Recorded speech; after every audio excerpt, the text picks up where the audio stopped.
and thank you for your being here. Great. Yeah. So ditto to the thank you for coming. Those of you who are here in the room and everyone who is here with us virtually. This is also part of a Gen webinar series, which typically happens monthly, and they're typically an hour and a half or 2 hours, but because of the constraints of the conference, this one will be an hour. And we're hoping to have as much time as possible for dialogue. So the idea is that we'll do a quick go around where you say your name, where you are, or where your home is. And if you have a particular relationship to Gen, just to name that. And then I'll say just a few words about Gen for anyone who really doesn't know what it is, and maybe just some contextual comments just for a few minutes, 3 to 5 minutes. And Kosha will then share a little bit about what Gen has been and intends to do in relationship to climate change. And then the floor will be open. Does that sound okay? Yeah? Okay, great. So let's start with a go around, and maybe we'll start. And I don't know if everyone who came here realized there would be people coming in virtually. And so I invite us to hold everyone in the psychic space. And I think that it's a joy to really have people attend from around the world. So.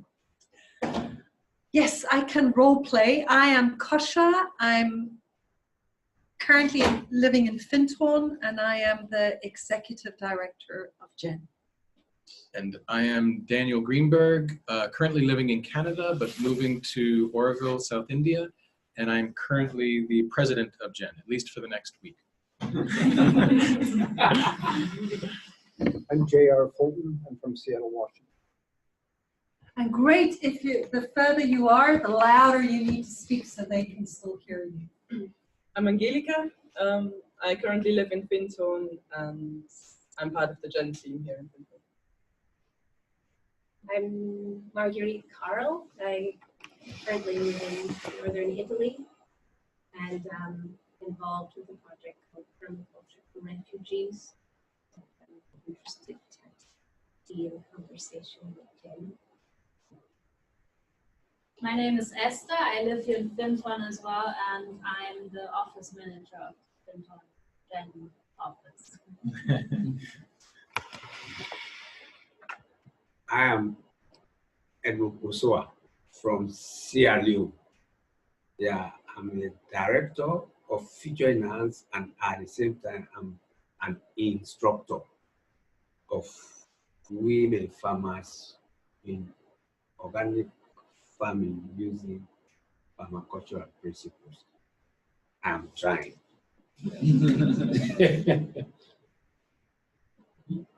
I'm Laurie. I live in Oxford in England, and I'm the Gen board member from the UK.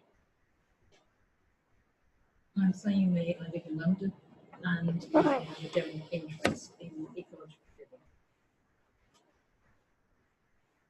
I'm Tessa. I have been living in Findhorn in the community for almost 3 years, and I work for Gen, and I work in the local office here.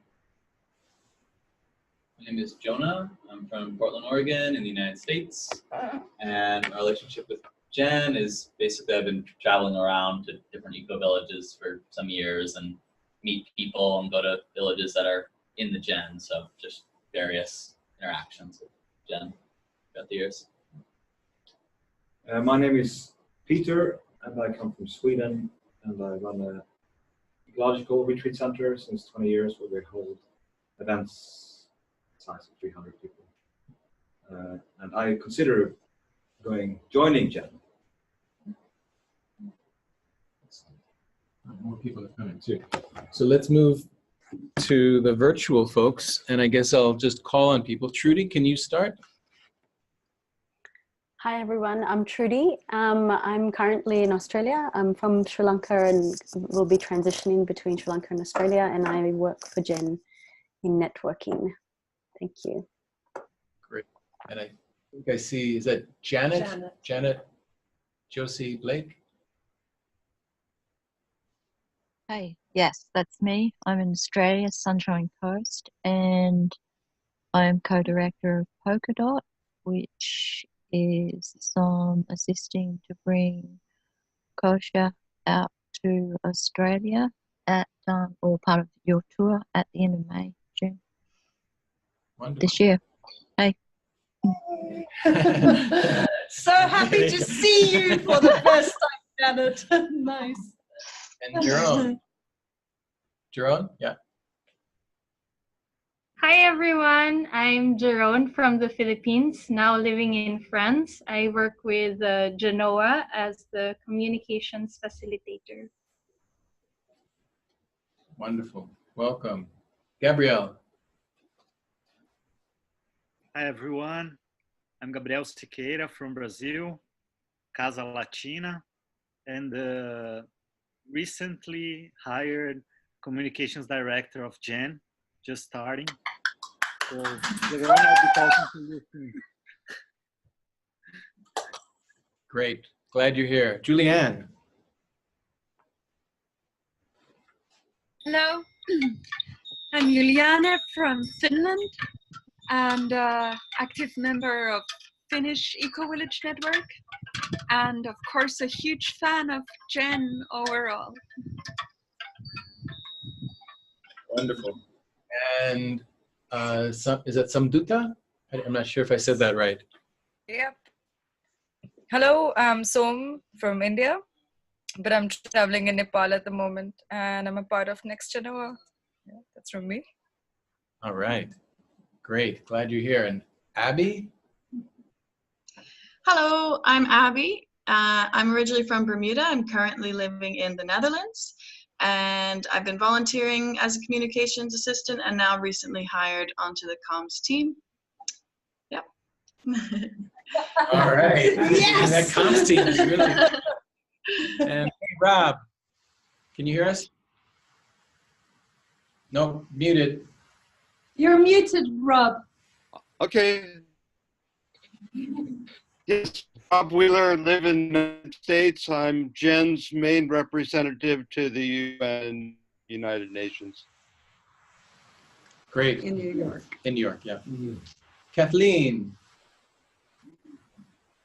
Hello, everyone. I am as of yesterday, living in Mallorca, Spain. I'm originally from Belgium, and I am the finance director for Jen.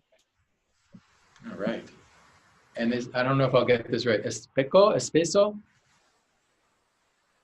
Hi, I'm Floriana from Brazil. And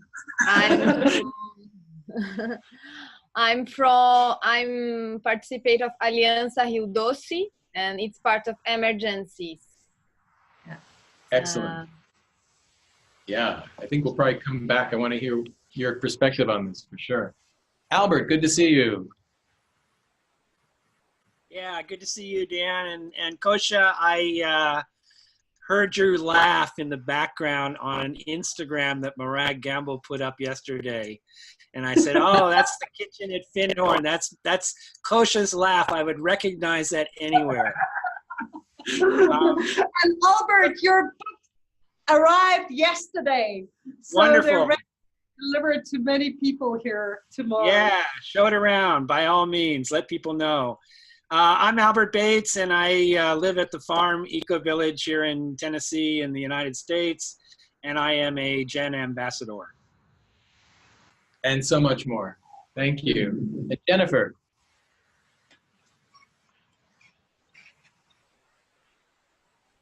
Hello everyone, I'm Jennifer from Casa Latina, right now in Colombia, part of the Gen Board 12 and the emergent in Casa. So happy to be here. Excellent. Welcome, welcome. Clara, can we see you as well as hear you? Hi, I'm Clara. I live in Detroit, Michigan, and I'm Higher Education Director for Citizens Climate Lobby. All right. You don't have access to the video? No, I do not. Okay. Well, I'm glad you're here, Clara. And Linda. Hi, Linda Joseph from Colorado, US. I work with Gen US and Jenna. Great. And I know your video is often compromised with your internet. So, wow, wonderful. Well, you're already, I'm feeling Jen, especially the comms department. I'm not going to go too much into depth about what Jen is. There's lots of materials, and if you have specific questions, come ask, because I really want to create space for what it is. Essentially, Jen started here at Findhorn in 1995. So what does that make it? It's 34 years old? No, 20, not 24. Someone do it. 24. Oh, that's right. We're almost coming up to our 25th. Exactly. Yay, which will be fun. We actually are needing to start Still thinking not about so good at math, but getting. I know, those numbers. So Jen really is networking and supporting ecovillages around the world. They currently are coordinated within 5 regions: Gen Europe, Gen Africa, Gen North America, Casa Latina, and then Genoa, which is Gen Oceania and Asia. And then there's also Next Gen, and a couple people here are representing Next Gen, which is the youth component. And I don't know if I want to say too much more. Well, you know what, I'll read what Jen's definition of an ecovillage is: an intentional, traditional, rural, or urban community that is consciously designed through locally owned participatory processes, all 4 dimensions of sustainability: social, cultural, ecology, and economy, to regenerate their social and natural environments.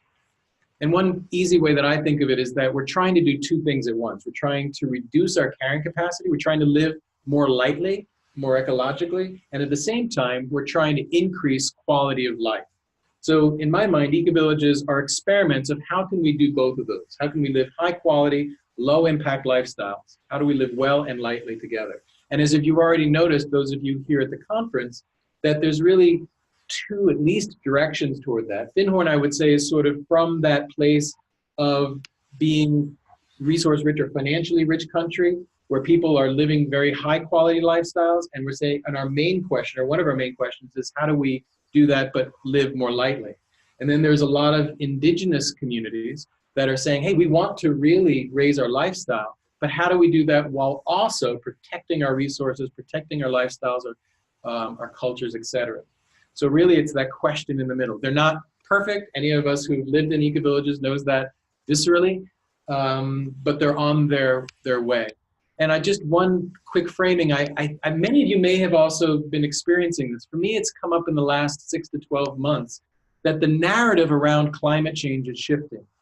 It used to be, it felt like there was this unwritten rule that you can talk about climate change, you can talk about all of the negative impacts that it may have, but you have to end with, but we can still fix this. If we act now, we can solve this, and we don't have to experience the problems.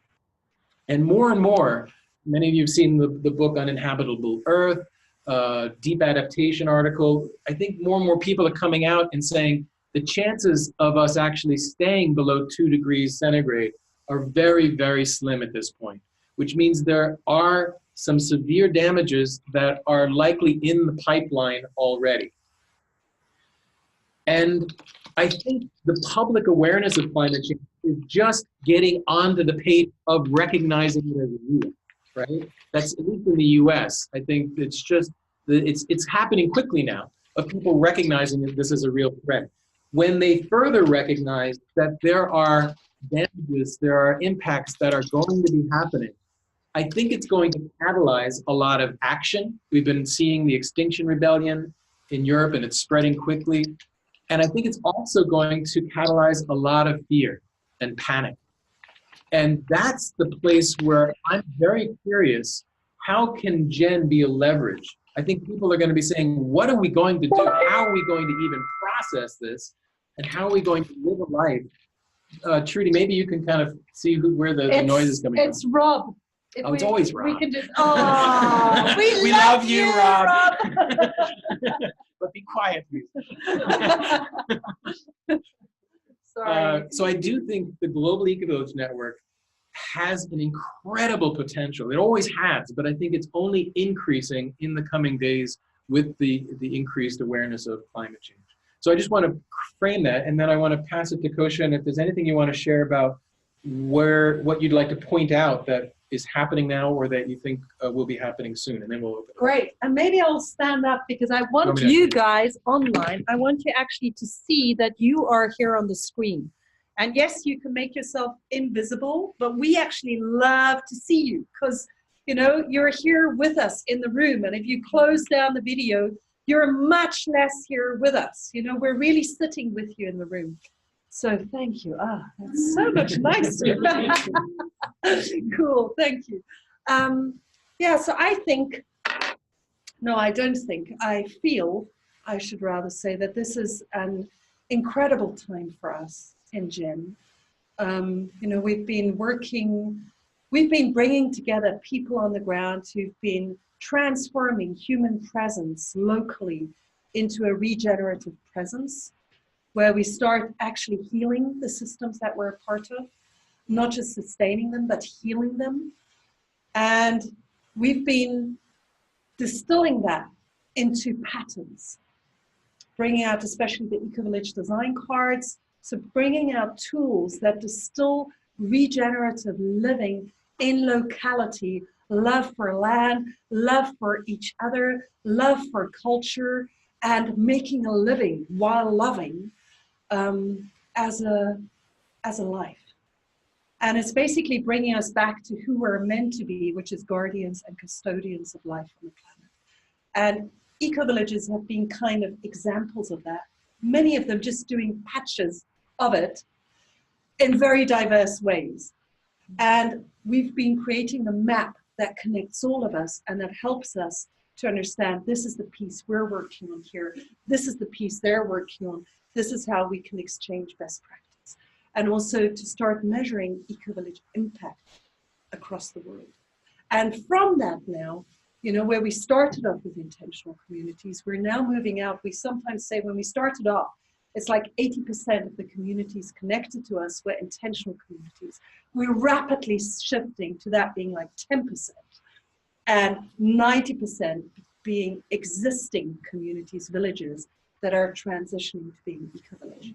And here I speak mainly of countries in the global south where Jenna has been going, taking our inspiration to the United Nations, having the chance there to speak to ministers, to those people in government who actually want to implement what they've said they were going to implement, and they don't know how. And we're there to say, we can support you to implement the Sustainable Development Goals and the climate agreements on a local level. We can roll out. We are now at a point where we can start rolling out eco-village adaptation across countries. And for this, we've set up the GEN ambassadors to bring out the news. We've set up GEN education, GEN consultancy. We need more and more people to make this lifestyle their career, which can be creating training and inspiration centers for it, or actually becoming a consultant, or setting up a new eco-village, and to support this rolling out. And it's happening. I've just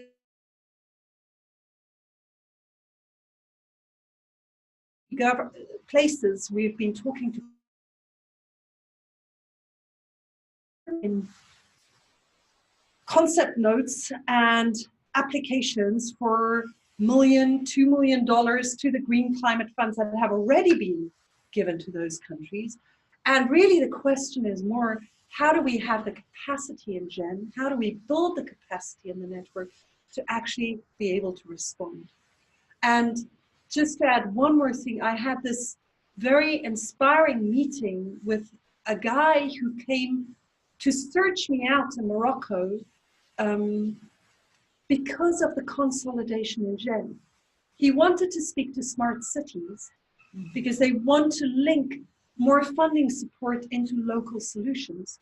And they found that smart cities doesn't have a consolidated definition. It doesn't have a consolidated map. And, you know, this has been something that GEN, at the core of GEN, is this intercultural global conversation where that's not an easy conversation to have. You know, as Vandana said, the iron law of climate change is that those, I think it was Vandana, that those who created climate change are not the ones to suffer. You know, and just to build on what Daniel said, large parts of the world are no longer asking, are we feeling climate change or not? You know, they're just being destroyed by it, yeah? Our villages in the Philippines, the communities that are connected to us in Zambia, Malawi, Zimbabwe, they don't have the seeds to plant in the next season. You know, their harvests have been destroyed, yeah? They're not asking, is this coming to visit us? They're living through it right now.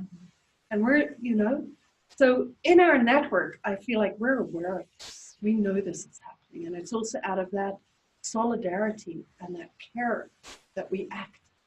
So, yeah, so I think, you know, the main thing I want to say, Jen, is one aspect of solution. I think we can become a very strong voice. We are currently becoming a stronger voice as time goes on. And it needs a lot of joining with like-minded networks, really working together well, and also bringing our full capacity into the network to help take us to the next step. Thank you, Kosha. Thank you. I'll send this again. All right. So we have about a half hour. There's about as many people online as there are in the room. So maybe we can kind of pop back and forth. Does it work if I put on the chat? Not really. Trudy, if you can keep an eye on the chat, and if there's anything that needs to be shared, you let us know. And maybe you can also, if people online want to speak, you can maybe raise your hand. There's a way to do that through the participant icon, and Trudy can then maybe call on someone online, or you can just raise your hand if we can see you. And then, I just wonder whether we could ask people to be very succinct. Yes, I was gonna. And I also actually wonder whether we could start with hearing from Albert Bates, because his book Burn has just been published. And I think it's just it would just be great to honor that also and celebrate your work, Albert, by starting with you. If that's it. Go for it. Yeah, you're putting me on the spot, right? But but I have to get prepared because tomorrow I'm leaving for the Mother Earth News Fair in Nashville, North Carolina, and I'm doing a keynote on the main stage. So I'm busy preparing my talk today, and this is maybe just a preamble. Anyway, I started in with biochar when I visited Brazil back in the International Permaculture Conference that we had there in Pirenópolis. And that got me onto Terra Preta, which is the dark earths of the Amazon, and the idea that you could actually withdraw carbon from the atmosphere and put it in the soil in a way that benefits the soil, but also produces other co-benefits. And as that process has evolved for me over the last 10 or 15 years, I wrote a book called The Biochar Solution that sort of told the history of the conquest of the Amazon and how they discovered the Terra Preta soils. And then most recently, I've developed this larger picture, which is all of the different aspects of drawdown, the 100 drawdown techniques that Paul Hawken talks about, ways of taking carbon and removing it from the oceans and removing it from the atmosphere and placing it in soil and in trees and in people. And in that process, you can marry the Sustainable Development Goals. The Drawdown 100 can marry the 17 Sustainable Goals. So, wow, who'd have thought that actually you can combine what we're trying to do with human evolution, which is to provide a system, an ecology, a cultivated ecology of people, where we take care of everyone and everyone's wishes are met, although not necessarily infinite stimulus in the consumer sense, but in a managed way you can actually provide for everyone's needs. As Gandhi said, not for everyone's greed, but for everyone's need. And so we can do that with this technique that I've been writing about, which is to take waste biomass. And it can be kitchen scraps, it can be bamboo cuttings, it can be sawdust, it can be any number of things, human manure, chicken manure, cow manure. All of these things can be transformed into this different form of carbon. You can mineralize that to make it a recalcitrant form of carbon that does not go back to the atmosphere for 1,000 years. And in that process, you get heat, you get energy, which can make electricity. You get fertilizer, you get other benefits, like for instance, if you feed this to a cow, you get 35% less flatulence. So in Switzerland, they're using it as a feed additive. They're pelletizing biochar and adding it to the cattle feed at about an 8% mixture. And they get faster growth. They don't need antibiotics because the microbiome of the cow is suddenly mediated, and you get the good microbes and not the bad ones. And so you don't need antibiotics, which is a huge deal when you think about the problems we have in pharmacology in the world with antibiotic overuse. And so in Switzerland, this is sort of a prototype for the rest of the world. In Finland, they're producing it as, yeah. So I love to hear you speak for days, because I think you have so much going on. And I'm wondering if there's anything from what you're doing or wanting to speak about it at the Mother Earth Conference that has particular relevance to Jen. And yes, for everyone, remember, we're really trying to energize both Jen as and Jen as an organization. So also thinking through those lens. I'm wondering if there's any wisdom that you'd like to... I'll try, yeah, thanks. I'll bring it down to a nutshell, which is that this is a potential economic driver for Jen. That what I'm calling the cool lab, which is essentially a biorefinery. You can do a permaculture analysis in any eco-village or any bioregion, and you can see what are your forms of waste carbon that are right now decomposing or being burned or going back to the atmosphere that you would just love to dispose of. And take those and turn those into useful products and energy and begin to run the eco-village that way. And actually that turns the eco-village into a cool village, what I'm calling an e-cool village, which is the idea that you're drawing down carbon. So for instance, the farm here where I live currently net sequesters 5 times the footprint, the carbon footprint of not only its residents and its businesses, but all of its visitors. So when people travel and stay at the farm, they're drawing down carbon from the atmosphere, and we draw down 5 times more than we produce. Every eco-village could do that, and that is the nut of Burn the Book. Thank you, Albert. Eco-village, I think that's wonderful. And it's a perfect timing because Jen is also looking at how do we energize our entrepreneurial side too. So we'll definitely, I mean, we've been in touch and we'll stay in touch around that. Is there anyone in the room? I also need to mention this. I don't know why it's looking backwards on my screen, but this is a new book that came out just this month called Transforming Plastics from Pollution to Evolution. And it's very similar to what I just said about biochar. This is how you deal with plastics and how you evolve to biodegradable, biosourced alternatives to fossil fuel polluting plastics. Great. Thank you, Albert. Lots of good solutions. I see Lori, and then we'll go Ellie. Go ahead. Okay, yeah. I think it would be better. Yeah, should I come round? Well, maybe nice I think it's for okay. them to see us all as well. Yeah. Except I'm in shadow one. It's anyway. Okay, I'll talk to you. I just want to come in from the opposite end, and I think the really important bit. No, not that opposite end, but the sorry, and a completely other dimension, the social dimension, which is that to engage with climate change, we actually need to be able to do stuff together.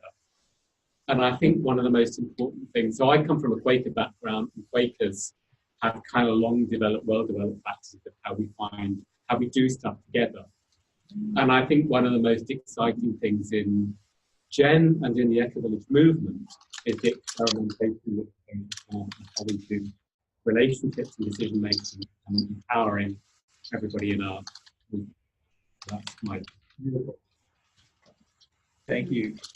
Sure, Ellie, you go ahead. For me, it was just a comment on drawdown. I pretty involved with drawdown and drawdown learn. And I brought the book and it's at the stand. There's only 2 left. There were 7 for sale, but I see it as something that can also, I'm a Jenna ambassador also, and Pachamama Alliance, and I feel like all these, at the very beginning, little lights are starting to come together, and that drawdown can just be a great tool because it's tons of stuff about regenerative agriculture and hula farming and many, many ways, but you can sort of use it as a manual, pick what calls up to you, and it's all, the rating is there for the carbon, Charles was thrilled with that, but it's there if you need it. But also, all the documentation is there about different ways, 100 different ways. It could be just something you're passionate about. Yeah. It's right there. Yeah, thank you. And drawdown also connects with Gen because it extends the conversation beyond carbon, because I think the numbers 6 and 7 are like education for girls and family planning, which you give money or you support a girls' school, you're never going to really know how much carbon that sequesters. Yeah. But the point he's making is we need to do this because it's something we need for a thriving life. But supposedly those 2 added together became the biggest. Exactly. Yeah. Drawdown. Daniel, yeah. Go ahead. Is it? I think Rob has his hand up. Yeah, and we're hearing you too. Go ahead. Oh, good. Well, Rob is still muted, so. He always does the opposite. There you go, Rob. Hi. Well, what I would love to see happen is if Gen could create some type of a model climate project. There are so many things that we are doing in Ecovillage communities that are a model for where the world has to move to.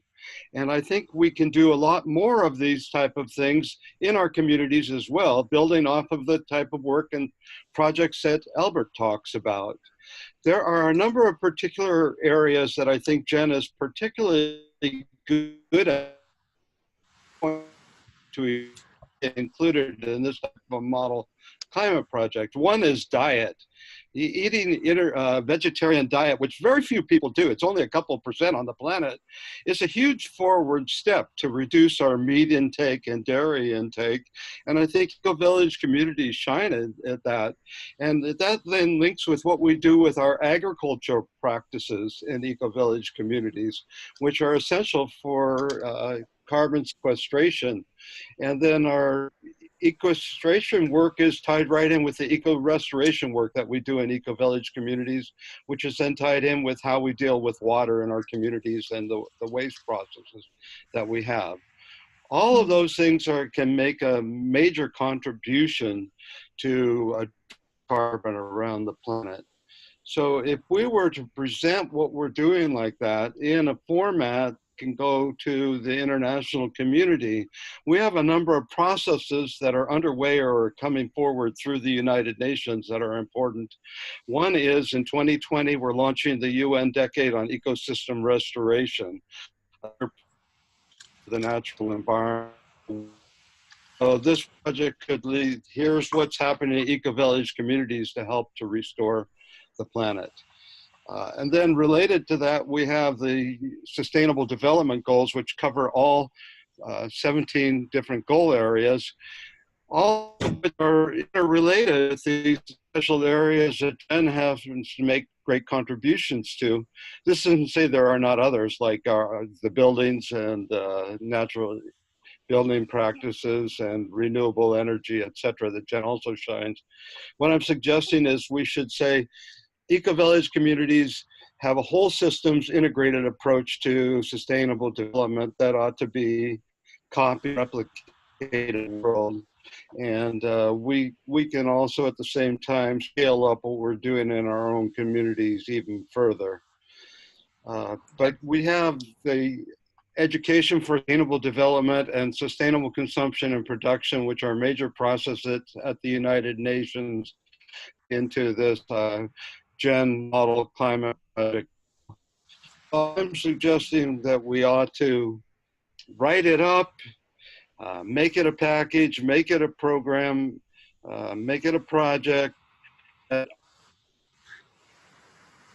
encourage to participate in, and then we bring forward the best examples within our community in each of the different sectors, each of different goals, and then show how it's interrelated with all the others as well.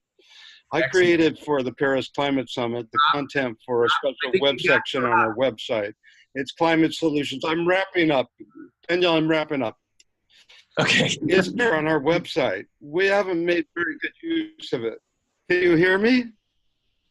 Yes. Hello? Okay, Yeah, I'm wrapping up. Yeah.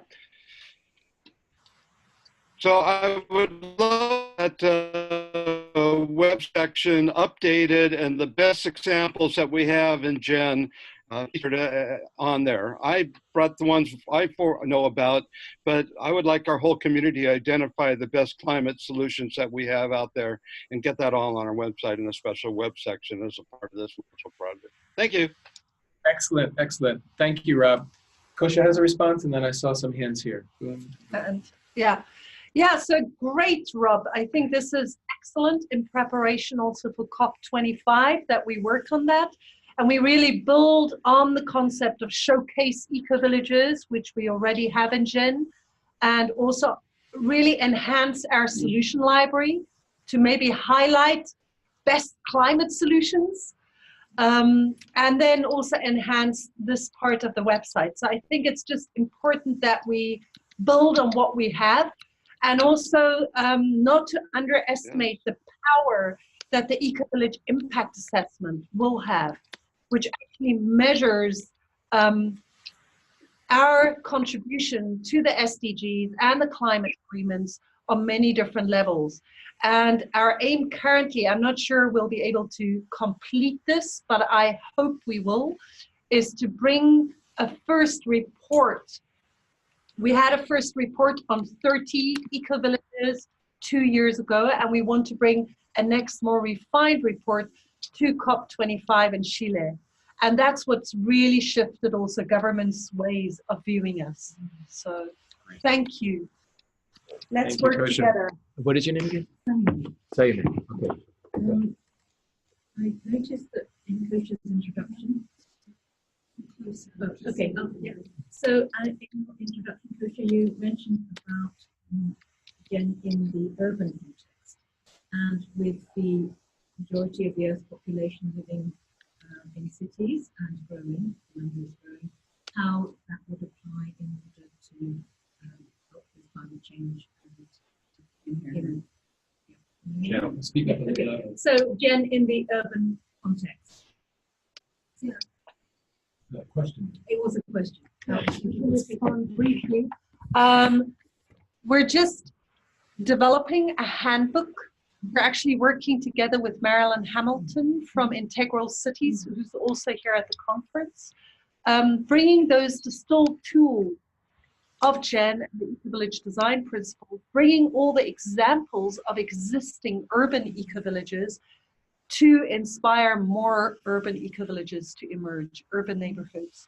And so it's a super important aspect. I would just add one thing, that in GEN, I don't believe the myth that it is a natural aspect of human evolution for humanity to move from rural villages to the cities.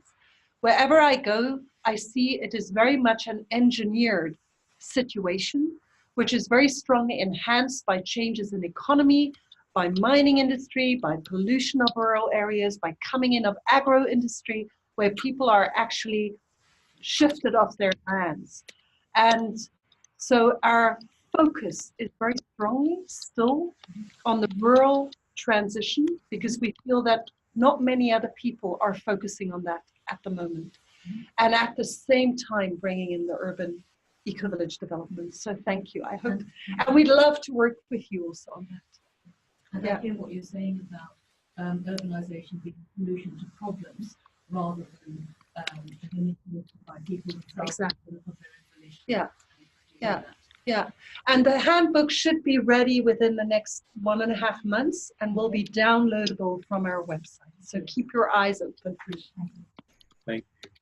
So I want to thank you, Trudy, for taking notes, and I imagine you're paying particular attention to potential action steps. I think it's a great idea to really energize a page about climate change on the Gen site. There was a couple other ideas. It is already okay. To refine it. To refine it. So, Trudy, is there anything that's come out of the chats, or is who would like?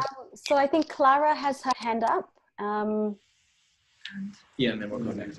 And then there's a couple of just sharings of links to ideals for climate change and a study pointing to the possibility of a strong motive in Syria that it started because of a huge drought. So just a few comments coming through.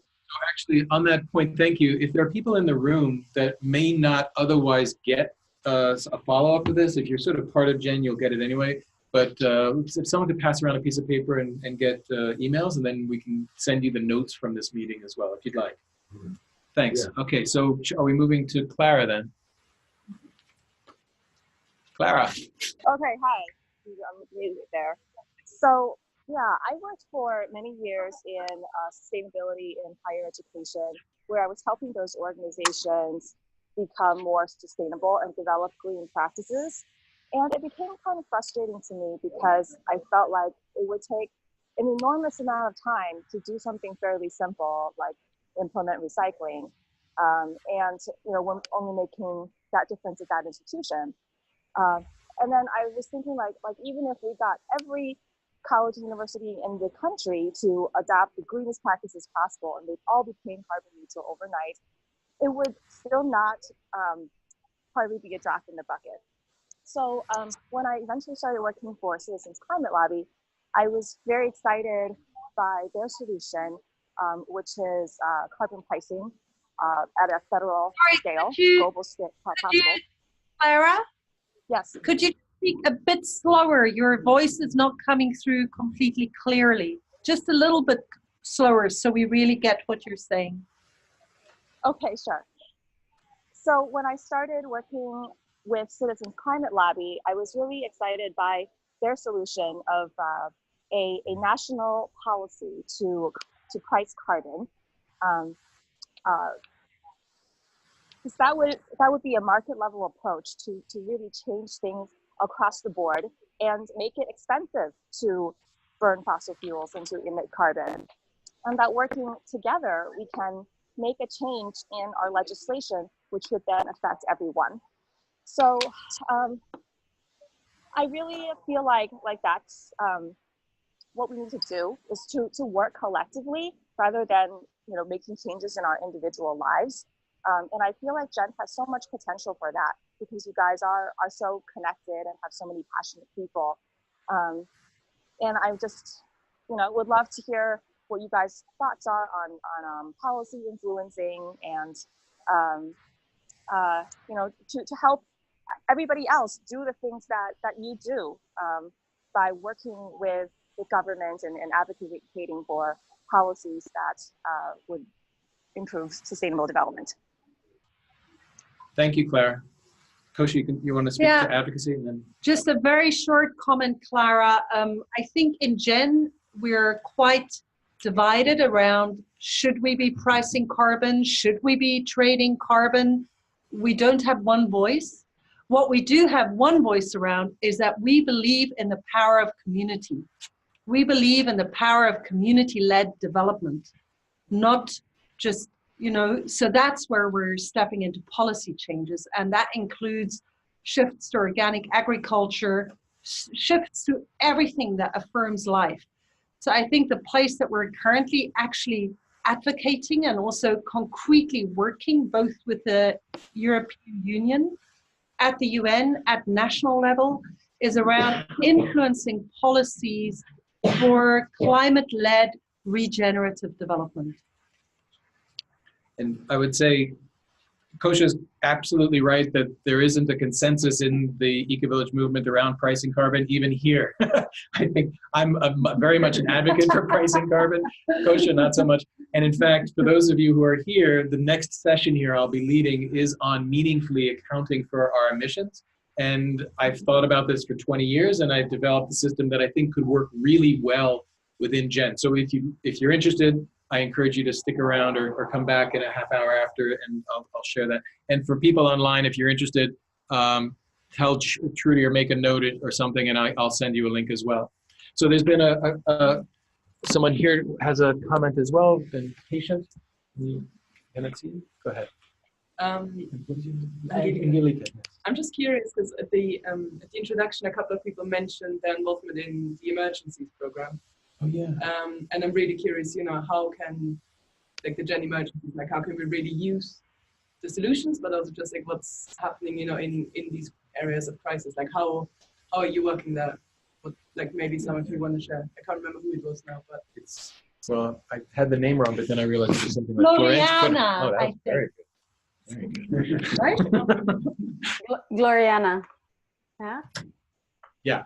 Yes, there you are. Hello.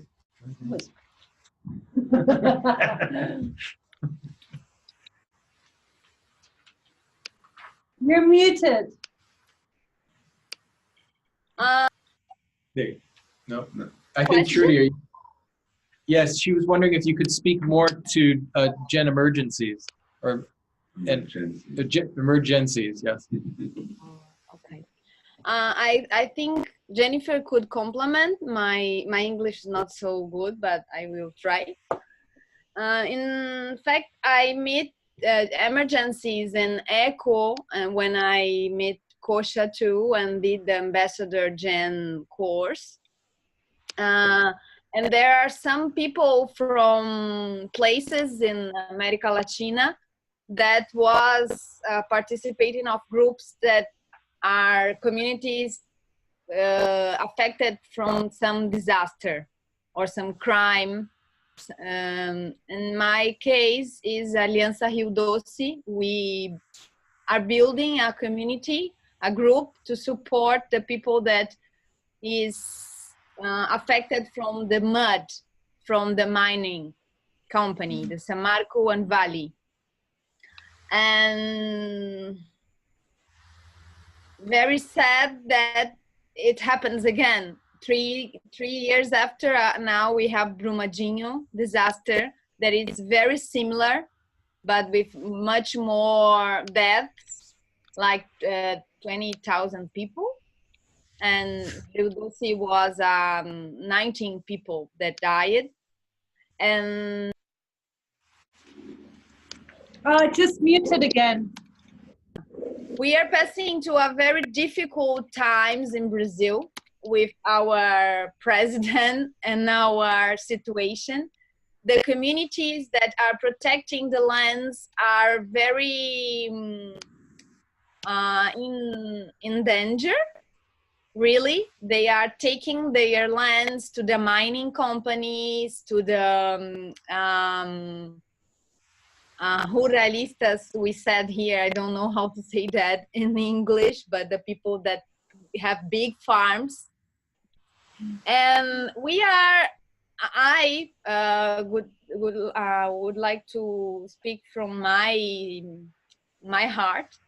We are feeling alone because everything that we built in many years are destroying, like very, very quickly, very, very quickly. So it's very important to be part of Gen and to be part of a global movement, because we need to think that we are together in some way, in some place. And I would like to get more closely, just like Gen ambassador. I don't did many things. I don't know how to do. So I think we must to create I don't know, a space to share and to talk about and to think we are together, because we need to be together in a little groups. So my dream is to being part of this global movement. When I saw the rebellion extinct movement, I think, wow, I don't believe that we are doing this, because we are needing to doing this. Extincting rebellion. Wow, is that crazy? But it's real. So yes, I want to be more closely and getting my friends and my communities, my groups, to being part of this. Thank you. And Judy, if you could just make a note, and Floriana, if you could just write your email address in the chat so we can make sure to reach out to you. Tessa, who was here, is the ambassador coordinator, so that she can reach out to you and just explain them. And one thing more, I would like to thank to I don't know how to say that, but we are part of the iBook that Jen is working about Jen, and it was a very good exercise for Aliança Rio Doce to systematize our methodology to doing things in the territories. So we write about the game that we made from this disaster, and to talk about the people, about the power of the people, what powers are involved, what we could do. So we did this for the Gen ebooks. There are many ebooks that Thaisa is coordinating. So I would like to grade for this opportunity, and I'm very curious about the results. Yeah, just to say, this is another handbook. So we have 5 programs of scaling up ecovillages. One of them is emergencies, one of them is urban ecovillages, and there'll be a handbook for each of these, which are going to be online in 2 months around there. And Fleur, thank you. I mean, I think you cut to the heart of this, in that we're not only looking at practical on-the-ground solutions, but how do we do this together, and how do we use this crisis as an opportunity for us to recognize our fundamental interdependence, our fundamental interbeingness with each other and the planet. And I think that's something that everyone in Gen is very passionate about. Thank you. We have a short comment from Jake, and then we're going to need to close. Yeah, and there's 2 questions with people online as well, just so you know. See if we can Cool. Hello, my name is Jake. For those who know me, hey friends. For those that don't, I've been working with Gen, and specifically Next Gen, the youth arm of Gen, since 2013. Something I want to bring in is, I see in this conference here, it's not the first time I've seen it, but the topic of how do we welcome in like the indigenous peoples, but it's part of a bigger issue for me, which is we're dealing with a crisis in the world right now that affects everyone, but the places where the solutions are often happening, it's being done in a framework and a context that's very designed and formatted and suits specific cultures and not other cultures. So it's like, this is going to affect you, but the only way you get to have a say is to come to our table. And I think this sort of cross-cultural communication and collaboration is something that Gen is building up a wealth of knowledge. Like at least once a month, I'm sitting in meetings with brothers and sisters in Africa and war zones in Latin America who are hit by rainstorms, or here in Scotland, and we're having to find ways to create documents and legal structures and organizational structures that actually meet everyone's understanding of agreements and everyone's understanding of time and everyone's understanding of accountability. I have to track people down to pay their receipts on time, and things like that, and how to do that. And I think this is something that we in Gen could celebrate more. And from seeing how Kosha and Robin have handled this conference, and like in you in 2 individuals, there's a lot of experience now that's been held so much better than I think the New Story Summit. But that's in the whole network. And I think we've got much more to offer on this all over the world, how to do that.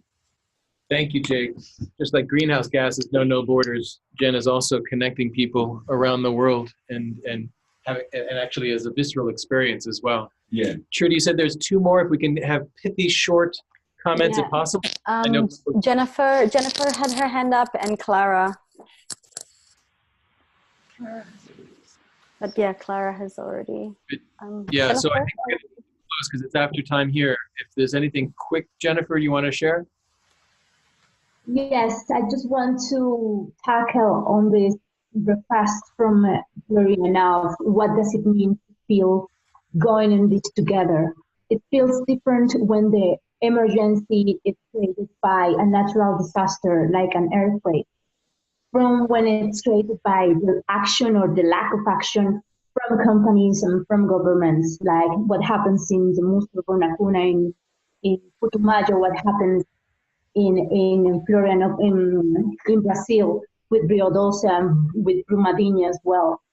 So there is one clue that I would like to make here in this webinar, and it's we in many of the cases we work quietly because our lives are at risk when we confrontate and we, put a stone on the shoes of the companies who are interested on not having the emergency being, talk about it or solve or, and to have this shirt of Jen, when we say we go there and we say we are part of a global organization and we become visualized as part of a network of people who is, helping to solve the issues.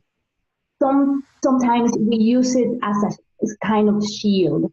And it's important for us in that sense also, because we can be a little bit more protected when we are working locally. Because here we're working very, very rooted in the local areas, and those are isolated and rural areas.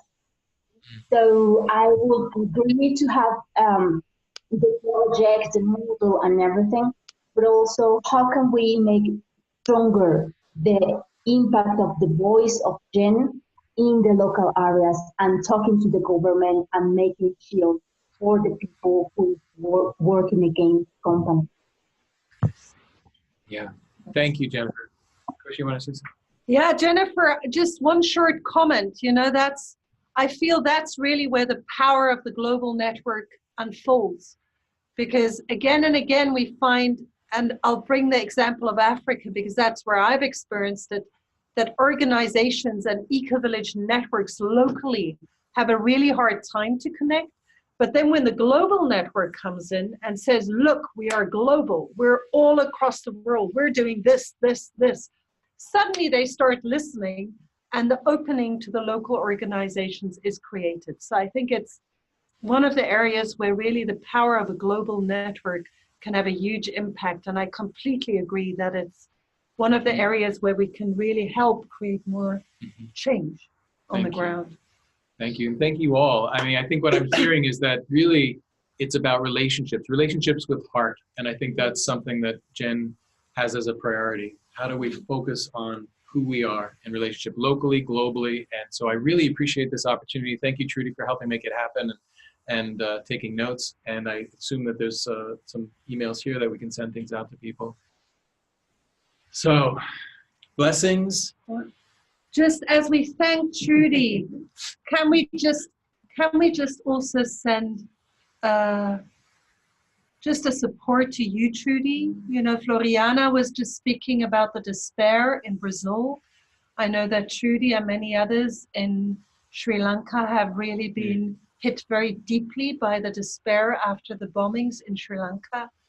So as we thank you, Trudy, to just send also our love to you and to everyone in your beloved country. Thank you, Kosha. It's nice to hear your words.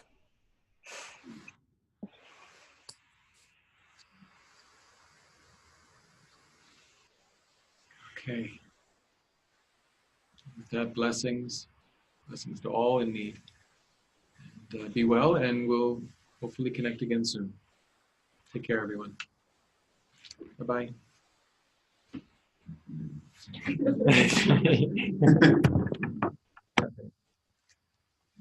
All right, beautiful. Thanks, everyone. This is a topic we could have had a whole conference on, and maybe we will at some point. But thanks for popping in. And again, if you're interested in 20, 25 minutes from now, we'll talk more about pricing carbon and how do we do this One locally. thing that we haven't said is that Jen hosted the online summit, Power of Community,